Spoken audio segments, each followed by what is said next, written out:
வணக்கம். சுப்ரீம் செய்திகளுக்காக இரா செல்வமணி. இன்றைய முதன்மை செய்திகள். திமுகவும் காங்கிரசும் மொழி பிரச்சனையில் இரட்டை வேடம் போடுகிறது. லட்சிய ஜனநாயக கட்சியின் சார்பில் நடைபெற்ற தாய்மொழி மகத்துவ மாநாட்டில் அக்கட்சியின் நிறுவன தலைவர் ஜோஸ் சார்லஸ் மார்டின் குற்றச்சாட்டு.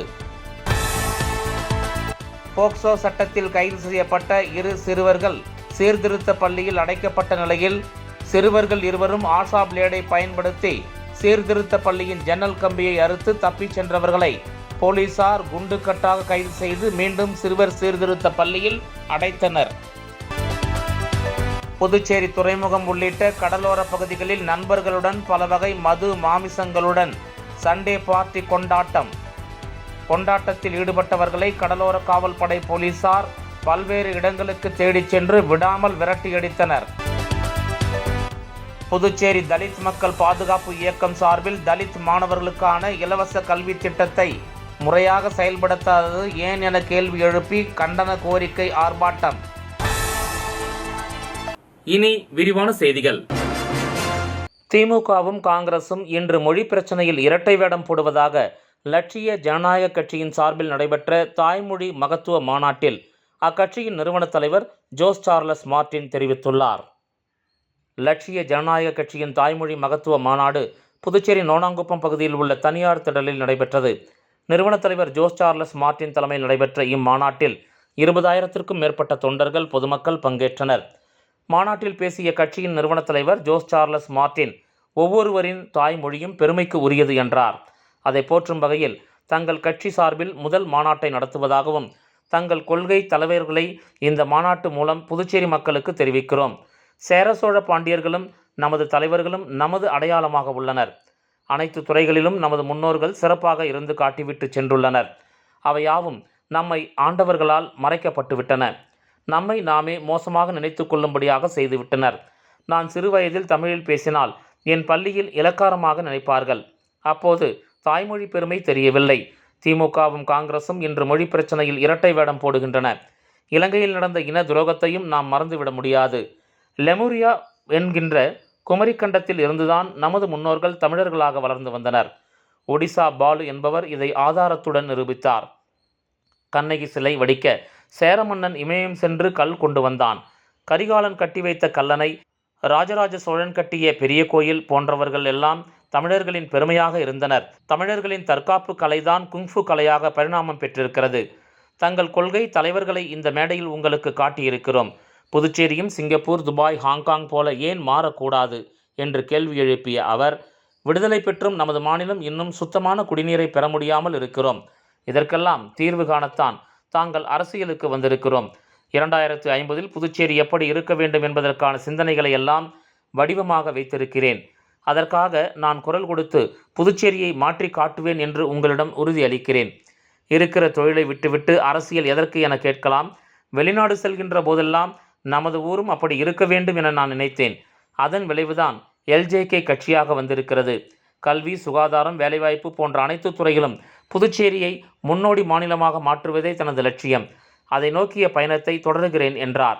இதனிடையே மாநாட்டில் லட்சிய ஜனநாயக கட்சியின் கொள்கை தலைவர்களாக திருவள்ளுவர், பாரதியார், பாரதிதாசன், நேதாஜி சுபாஷ் சந்திரபோஸ், காமராஜர், சிந்தனை சிற்பி சிங்காரவேலர், அப்துல் கலாம், இரட்டைமலை சீனிவாசன், வா சுப்பையா, அஞ்சலை அம்மாள், வீரமங்கை குயிலி ஆகியோரை அறிவித்தார். லட்சிய ஜனநாயக கட்சியின் நிறுவன தலைவர் ஜோஸ் சார்லஸ் மார்டின். புதுச்சேரியில் பள்ளி மாணவியை கடந்த மாதம் வீட்டில் அடைத்து வைத்து பாலியல் துன்புறுத்தலில் ஈடுபட்ட 2 சிறுவர்களை போக்சோவில் கைது செய்து சிறுவர் சீர்திருத்த பள்ளியில் அடைக்கப்பட்ட நிலையில் சிறுவர்கள் இருவரும் ஆஷா பிளேடை பயன்படுத்தி சீர்திருத்த பள்ளியின் ஜன்னல் கம்பியை அறுத்து தப்பிச் சென்றவர்களை போலீசார் குண்டுக்கட்டாக கைது செய்து மீண்டும் சிறுவர் சீர்திருத்த பள்ளியில் அடைத்தனர். புதுச்சேரி பாகூர் பகுதியில் பள்ளி சிறுமியை கடந்த மாதம் வீட்டில் அடைத்து வைத்து பாலியல் ரீதியாக துன்புறுத்திய வழக்கில் பாகூர் பகுதியைச் சேர்ந்த வாலிபர் ஆகாஷ் என்பவரை போக்சோ வழக்கில் கைது செய்து பாகூர் போலீசார் சிறையில் அடைத்தனர். மேலும் இவ்வழக்கில் தொடர்புடைய அதே பகுதியைச் சேர்ந்த 17 வயதுடைய 2 சிறுவர்களை அரியாங்குப்பம் சிறுவர் சீர்திருத்த பள்ளியில் அடைத்தனர். இந்த நிலையில் 2 சிறுவர்களும் சிறுவர் சீர்திருத்த பள்ளி செக்யூரிட்டி அறையில் இருந்த ஆஷா பிளேடை திருடி எடுத்துச் சென்று ஜன்னல் கம்பியை அறுத்து துண்டித்துவிட்டு அதிகாலை தப்பிச் சென்றனர். இதுகுறித்து சிறுவர் சீர்திருத்த பள்ளி அதிகாரிகள் கொடுத்த புகாரின் பேரில் அரியாங்குப்பம் போலீசார் வழக்கு பதிவு செய்து 2 சிறுவர்களையும் தீவிரமாக தேடி வந்தனர். இந்நிலையில் பாகூர் பகுதியில் வயல்வெளியில் பதுங்கியிருந்த இருவரையும் போலீசார் பிடிக்கச் சென்றபோது போலீசாரை கண்டதும் அவர்கள் அங்கும் இங்குமாக தப்பி ஓடி போலீசாருக்கு ஆட்டம் காட்டினர். இதனிடையே சுமார் 1 மணி நேரத்திற்கு மேலாக போலீசார் விடாமல் துரத்தி குண்டுக்கட்டாக இருவரையும் கைது செய்து மீண்டும் சிறுவர் சீர்திருத்த பள்ளியில் அடைத்தனர்.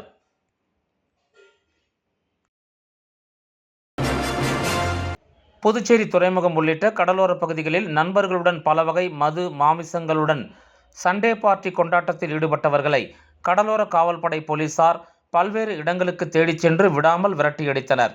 தற்பொழுது இந்த வீடியோ சமூக வலைதளங்களில் வெளியாகியுள்ளது. புதுச்சேரியில் தேங்காய்திட்டு துறைமுகம் உள்ளிட்ட கடலோர பகுதிகளில் வார இறுதி நாட்களில் சுற்றுலா பயணிகள் மற்றும் பொதுமக்கள் கடற்கரைக்கு காற்று வாங்கி கொண்டு மது மற்றும் பல வகை மாமிசங்களுடன் ஹாயாக சண்டே பார்ட்டி கொண்டாட்டத்தில் ஈடுபடுவது வழக்கம். ஆனால் கடந்த மாதம் கடலோர பகுதிகளில் சுற்றுலா பயணிகள் மற்றும் பொதுமக்கள் யாரும் மது அருந்தக்கூடாது, மீறினால் கடுமையாக நடவடிக்கை எடுக்கப்படும் என கடலோர காவல்படை அதன் சார்பில் எச்சரிக்கை விடுத்தது. இந்த நிலையில் இளைஞர்கள் பலர் காவல்துறையின் எச்சரிக்கையை மீறி துறைமுகம் மற்றும் அதனை சுற்றியுள்ள கடலோர பகுதிகளில் மறைவான இடங்களில் மரத்தடியில் அமர்ந்தவாறு கடற்கரை காற்றோடு பல வகை மது மாமிசங்களுடன் நண்பர்களுடன் சண்டே பார்ட்டி கொண்டாட்டத்தில் ஈடுபட்டனர். அப்பொழுது ரோந்து சென்ற கடலோர காவல்படை போலீசார் மது பிரியர்களை விடாமல் பல்வேறு இடங்களுக்கு சென்று விரட்டி அடித்தனர். தற்பொழுது இந்த வீடியோ வெளியாகி சமூக வலைதளங்களில் வைரலாகி வருகிறது. புதுச்சேரி தலித் மக்கள் பாதுகாப்பு இயக்கம் சார்பில் தலித் மாணவர்களுக்கான இலவச கல்வி திட்டத்தை முறையாக செயல்படுத்தாதது ஏன் உட்பட பல்வேறு கோரிக்கைகளை வலியுறுத்தி கண்டன ஆர்ப்பாட்டம் நடைபெற்றது. புதுச்சேரி தலித் மக்கள் பாதுகாப்பு இயக்கம் சார்பில் பல்வேறு கோரிக்கைகளை வலியுறுத்தி கண்டன ஆர்ப்பாட்டம் அண்ணா சிலை அருகே நடைபெற்றது. மாநில தலைவர் பிரகாஷ் தலைமையில் ஒருங்கிணைப்பாளர் ராஜா மற்றும் பொதுச் செயலாளர் செல்வகுமார் ஆகியோர் முன்னிலையில் நடைபெற்றது. இதில் தலித் மாணவர்களுக்கான இலவச கல்வி திட்டத்தை முறையாக செயல்படுத்தாதது ஏன், சிறப்பு கூறு நிதியை மடைமாற்றம் செய்து கொள்ளையடிக்க திட்டமா மற்றும் 2021 முதல் 26 வரை 5 ஆண்டு காலமாக SC/ST நிதியில் தலித் மக்களுக்கு என்ன செய்தீர்கள் என்று பதில் சொல்ல முடியுமா? இந்த ஆண்டிற்கான சிறப்பு கூறு நிதியில் 50% கூட செலவு செய்யாமல் தலித் மக்களின் வளர்ச்சியையும் வாழ்வாதாரத்தையும் குழி தோண்டி புதைக்கும் திட்டத்தை கைவிடு உட்பட பல்வேறு கோரிக்கைகளை வலியுறுத்தி கண்டன ஆர்ப்பாட்டம் நடைபெற்றது. இதில் விளக்க உரையை மாநில ஆலோசகர் ராமசாமி ஆற்றினார். ஆர்ப்பாட்டத்தில் நகர தலைவர் ராஜ்குமார், கௌரவ தலைவர் சீனிவாச பெருமாள், ஆனந்தன் மற்றும் மாநில செயலாளர் கஸ்பர், பொருளாளர் சதீஷ், மாநில இளைஞரணி தலைவர் கப்ரியல் உட்பட 100க்கும் மேற்பட்ட தலித் மக்கள் பாதுகாப்பு இயக்க நிர்வாகிகள், சமூக அமைப்பைச் சேர்ந்த நிர்வாகிகள் கலந்து கொண்டு ஆளும் NR பாஜக அரசுக்கு எதிராக கண்டன கோஷங்களை எழுப்பினர். முத்திரையர் மேல்நிலைப் பள்ளியின் 39ஆம் ஆண்டு விழாவில் முதலமைச்சர் ரங்கசாமி கலந்து கொண்டு வெற்றி பெற்ற குழந்தைகளுக்கு பரிசுகளை வழங்கி பாராட்டினார். புதுச்சேரி முத்தரையர் பாளையம் பகுதியில் முத்தரையர் மேல்நிலைப் பள்ளி அமைந்துள்ளது. இப்பள்ளியின் 39ஆம் ஆண்டு விழா கோரிமேடு காவல்துறை மைதானத்தில் நடைபெற்றது. பள்ளி முதல்வர் முத்துராமன் இதற்கு தலைமை தாங்கினார். அனந்தசயனம், சரஸ்வதி, தமிழரசி, கிரிதரன் ஆகியோர் முன்னிலை வகித்தனர். இதில் சிறப்பு விருந்தினராக முதலமைச்சர் ரங்கசாமி, சட்டமன்ற உறுப்பினர் KSP ரமேஷ் ஆகியோர் கலந்து கொண்டு மாணவ மாணவிகளுக்கு பரிசுகளை வழங்கி பாராட்டினர். 10 மற்றும் 12ஆம் வகுப்பு பொதுத் தேர்வில் முதல் 3 இடம் பிடித்த மாணவர்களுக்கு சிறப்பு பரிசுகள் வழங்கி கௌரவிக்கப்பட்டது. தொடர்ந்து மாணவர்களின் கலை நிகழ்ச்சிகளும் நடந்தது. இவ்விழாவிற்கான ஏற்பாடுகளை பள்ளி துணை முதல்வர் தீனன், தலைமை ஆசிரியர் விமல்ராஜ் ஆகியோர் செய்திருந்தனர். மேலும் இந்த நிகழ்ச்சியில் பெற்றோர்கள், மாணவர்கள் உட்பட பலரும் கலந்து கொண்டனர்.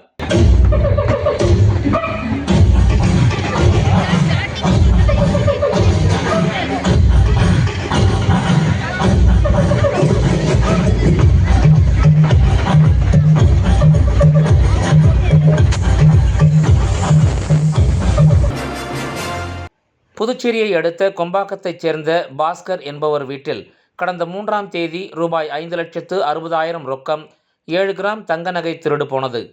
இதுகுறித்து முதலியார்பேட்டை காவல் நிலையத்தில் பாஸ்கர் அளித்த புகாரின் பேரில் போலீஸ் இன்ஸ்பெக்டர் கண்ணன் வழக்கு பதிவு செய்தார். மேலும் SI அலாவுதீன் தலைமையில் 2 தனிப்படை போலீசார் விசாரித்தனர். இந்த விசாரணையில் பாஸ்கர் அண்ணன் ஜனார்த்தனன், பிரபல தொழிலதிபர் பாபு ஆகியோர் வீட்டிலும் பணம், தங்க, வெள்ளி நகைகள், திருடப்பட்டது தெரிய வந்தது. இதன் மொத்த மதிப்பு ரூபாய் 21 லட்சம். சிசிடிவி பதிவு காட்சிகளிடம் விசாரித்தபோது பாஸ்கர் சகோதரர் பாபு வீட்டில் வேலை செய்து வந்த முத்துலட்சுமி மீது சந்தேகம் ஏற்பட்டது. இதையடுத்து அவரை பிடித்து போலீசார் தீவிரமாக விசாரணை நடத்தினர். அப்போது சிறிது சிறிதாக சகோதரர் மாதவன் மூலம் 3 பேர் வீட்டிலும் நகை பணத்தை திருடியது தெரிய வந்தது. பின்பு திருடிய நகைகளை தனது தோழிகளான மாலதி, வனிதா ஆகியோரிடம் கொடுத்து விற்பனை செய்து பணத்தை வாங்கியதாக வாக்குமூலம் அளித்தார். மீதமுள்ள நகைகளை தனது சகோதரர் மாதவனிடம் கொடுத்து மறைத்து வைத்திருந்தது போலீஸ் விசாரணையில் தெரிய வந்தது. மேலும் தங்கப் பொருட்களை விற்று 4 பேரும் உல்லாச சுற்றுலா மற்றும் சொகுசாக இருந்து வந்துள்ளனர். பின்பு முத்துலட்சுமி வாக்குமூலத்தில் அடிப்படையில் அவருக்கு உதவிய மாலதி, வனிதா, மாதவன் ஆகிய 4 பேரை கைது செய்தனர். கைதான கும்பலிடமிருந்து சுமார் 17 பவுன் நகை, 300 கிராம் வெள்ளி பொருட்கள், ரூபாய் 42,000 ரொக்கம் என சுமார் 16 லட்சம் மதிப்பிலான பொருட்களை போலீசார் பறிமுதல் செய்தனர். இதனையடுத்து கைதான 4 பேரையும் புதுச்சேரி நீதிமன்றத்தில் ஆஜர்படுத்தி காலாப்பட்டு மத்திய சிறையில் முதலியார்பேட்டை போலீசார் அடைத்தனர். இந்த வழக்கில் சிறப்பாக செயல்பட்ட போலீசாரை சீனியர் எஸ்பி கலைவாணன் பாராட்டி வாழ்த்து தெரிவித்தார். விளம்பர இடைவேளைக்கு பிறகு செய்திகள் தொடரும்.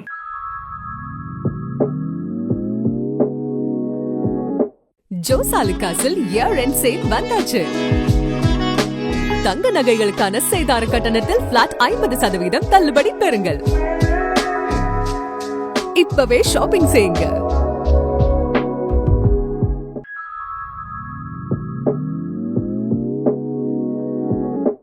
ஜோஸ் ஆலுகாஸில் இயர் எண்ட் சேல் வந்தாச்சு. தங்க நகைகளுக்கான சேதார கட்டணத்தில் பிளாட் 50% தள்ளுபடி பெறுங்கள். இப்பவே ஷாப்பிங் செய்யுங்க. செய்திகள் தொடர்கின்றன. புதுச்சேரியில் 40 வயதுக்கு மேற்பட்ட பெண்கள் ஆண்டுக்கு ஒருமுறை மார்பக புற்றுநோயை கண்டறியும் மேமோகிராம் பரிசோதனை செய்து கொள்ள வேண்டும் என்று பிரபல புற்றுநோய் மருத்துவர் டாக்டர் ராஜசுந்தரம் தெரிவித்துள்ளார். புதுச்சேரியில் மார்பக புற்றுநோய் உட்பட பெண்களுக்கான நோய்கள் சார்ந்த சிகிச்சைகளின் முன்னேற்றம் குறித்த சிறப்பு மாநாடு நடைபெற்றது. புதுச்சேரி மற்றும் தமிழகத்தைச் சேர்ந்த 100க்கும் மேற்பட்ட மருத்துவர்கள் பங்கேற்று புற்றுநோய் சிகிச்சையில் ஏற்பட்டுள்ள புதிய முன்னேற்றங்கள் குறித்து வாதித்தனர். இந்தியாவில் கடந்த ஆண்டு 40 லட்சம் பேர் புற்றுநோயால் பாதிக்கப்பட்டுள்ளனர். பெண்களுக்கு மார்பக புற்றுநோய், ஆண்களுக்கு வாய் புற்றுநோயும் அதிக அளவில் காணப்படுகிறது என மாநாட்டில் தெரிவிக்கப்பட்டது. இவற்றை ஆரம்ப நிலையிலேயே கண்டுபிடித்தால் குணப்படுத்த முடியும். துரித உணவு மற்றும் சத்து குறைந்த கொழுப்பு நிறைந்த உணவை சாப்பிடுவதால் உடல் பருமன் ஏற்பட்டு மார்பக புற்றுநோய், மலக்குடல் புற்றுநோய் போன்றவை வருகிறது என மாநாட்டில் சிறப்புரையாற்றி ஐஸ்வர்யா புற்றுநோய் மையத்தின் இயக்குனரும் பிரபல புற்றுநோய் நிபுணருமான ராஜசுந்தரம் தெரிவித்தார். புற்றுநோயால் பாதிக்கப்படுபவர்களின் இறப்பு விகிதம் வெளிநாடுகளில் 20% என்றாலும் இந்தியாவில் 50% உள்ளது. இறப்பு விகிதம் குறைந்தாலும் பாதிப்பு அதிகரித்த வண்ணம் இருக்கிறது. இதற்கு காரணம் தரமான ஒரே இடத்தில் சிகிச்சையினை பெற்றால் குணமாக முடியும். புற்றுநோய்க்கு வைத்தியம் முறையில் இந்தியா முன்னேறி உள்ளது. இவற்றை நோயாளிகள் ஆரம்ப நிலையிலேயே கண்டுபிடித்தால் சிகிச்சை பெற்று குணமாக்க முடியும். 40 வயதுக்கு மேற்பட்ட பெண்கள் ஆண்டுக்கு ஒருமுறை மேமோகிராம் பரிசோதனை மேற்கொள்ள வேண்டும். ஆண்களுக்கும் பெண்களுக்கும் புற்றுநோய் இருப்பதற்கான அறிகுறிகள் தெரியும்.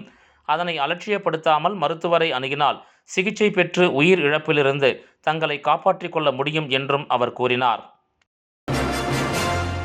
காக்காயன்தோப்பு பகுதியில் அமைந்திருக்கும் முத்துமாரியம்மன் கோயில் 48 நாள் மண்டல அபிஷேகத்தில் ஜீவா குடும்பத்தினர் ஏற்பாடு செய்த 20ஆம் நாள் பூஜையில் அதிமுக பொருளாளர் ரவி பாண்டுரங்கன் கலந்து கொண்டு சிறப்பித்தார். புதுச்சேரி அரியாங்குப்பம் சட்டமன்ற தொகுதிக்கு உட்பட்ட காக்காயன்தோப்பு பகுதியில் அமைந்திருக்கும் முத்துமாரியம்மன் கோயில் கும்பாபிஷேகம் நடந்து முடிந்ததை முன்னிட்டு 48 நாட்கள் மண்டல அபிஷேக பூஜை நடந்து கொண்டிருக்கிறது.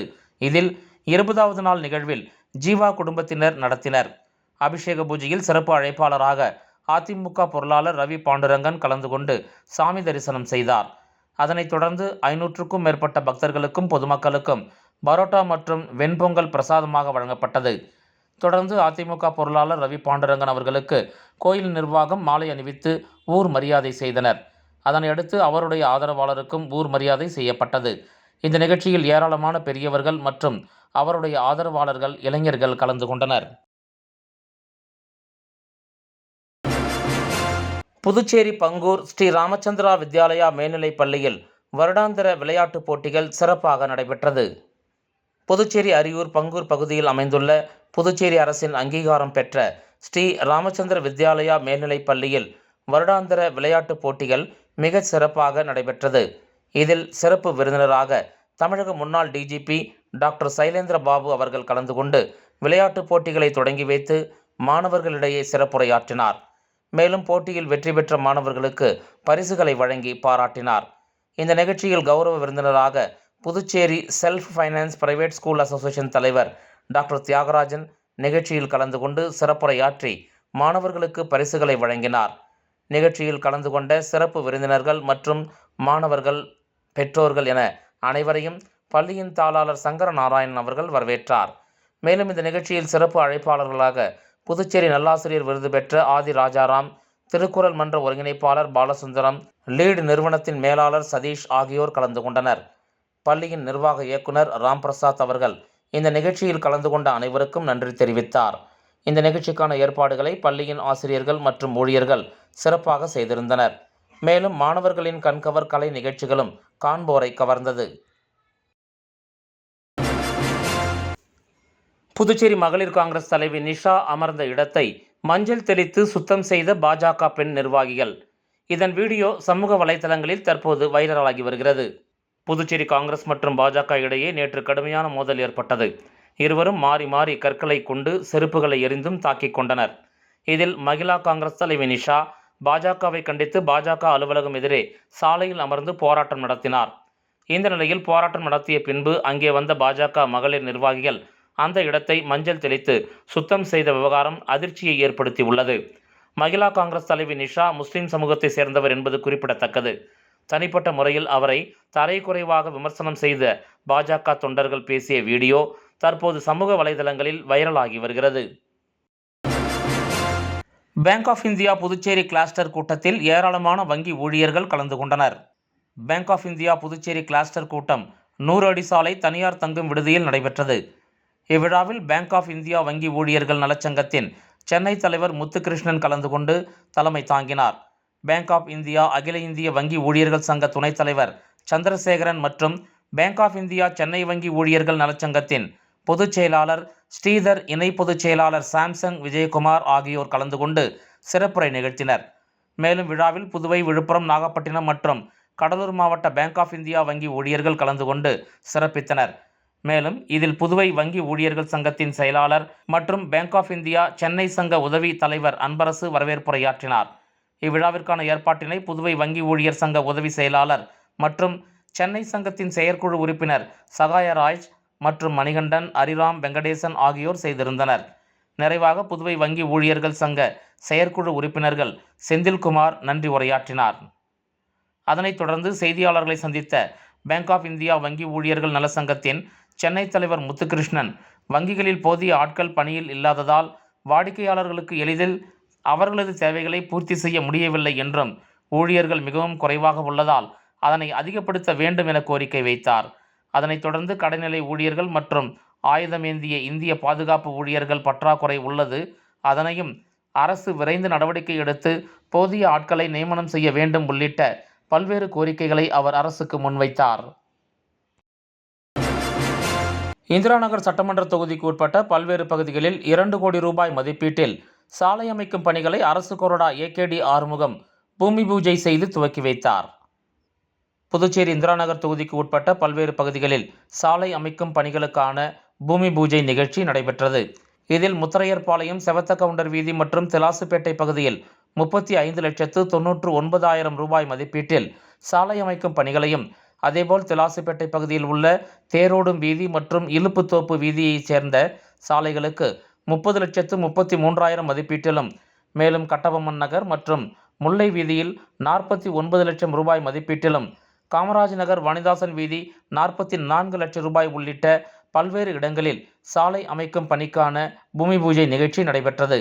இதில் சிறப்பு விருந்தினராக தொகுதி சட்டமன்ற உறுப்பினரும் அரசு கொறடாவுமான ஏகேடி ஆறுமுகம் கலந்து கொண்டு சாலை அமைக்கும் பணிகளை பூமி பூஜை செய்து துவக்கி வைத்தார். இதில் பொதுப்பணித்துறை தலைமை பொறியாளர் வீரசெல்வம், கட்டடங்கள் மற்றும் சாலைகள் கோட்ட செயற்பொறியாளர் சீனிவாசன், உதவி பொறியாளர் பாலாஜி, இளநிலை பொறியாளர் கார்த்திகேயன், ஒப்பந்ததாரர் சங்கர் மற்றும் ஊர் முக்கிய பிரமுகர்கள், ஊர் பொதுமக்கள் பலர் கலந்து கொண்டனர். மீண்டும் முதன்மைச் செய்திகள். திமுகவும் காங்கிரசும் மொழி பிரச்சனையில் இரட்டை வேடம் போடுகிறது. லட்சிய ஜனநாயக கட்சியின் சார்பில் நடைபெற்ற தாய்மொழி மகத்துவ மாநாட்டில் அக்கட்சியின் நிறுவன தலைவர் ஜோஸ் சார்லஸ் மார்டின் குற்றச்சாட்டு. போக்சோ சட்டத்தில் கைது செய்யப்பட்ட 2 சிறுவர்கள் சீர்திருத்த பள்ளியில் அடைக்கப்பட்ட நிலையில் சிறுவர்கள் இருவரும் ஆஷா பிளேடை பயன்படுத்தி சீர்திருத்த பள்ளியின் ஜன்னல் கம்பியை அறுத்து தப்பிச் சென்றவர்களை போலீசார் குண்டுக்கட்டாக கைது செய்து மீண்டும் சிறுவர் சீர்திருத்த பள்ளியில் அடைத்தனர். புதுச்சேரி துறைமுகம் உள்ளிட்ட கடலோர பகுதிகளில் நண்பர்களுடன் பல வகை மது மாமிசங்களுடன் சண்டே பார்ட்டி கொண்டாட்டத்தில் ஈடுபட்டவர்களை கடலோர காவல்படை போலீசார் பல்வேறு இடங்களுக்கு தேடிச் சென்று விடாமல் விரட்டியடித்தனர். புதுச்சேரி தலித் மக்கள் பாதுகாப்பு இயக்கம் சார்பில் தலித் மாணவர்களுக்கான இலவச கல்வி திட்டத்தை முறையாக செயல்படுத்தாதது ஏன் என கேள்வி எழுப்பி கண்டன கோரிக்கை ஆர்ப்பாட்டம். இந்த செய்தி அறிக்கை இத்துடன் நிறைவு பெறுகிறது. வணக்கம்.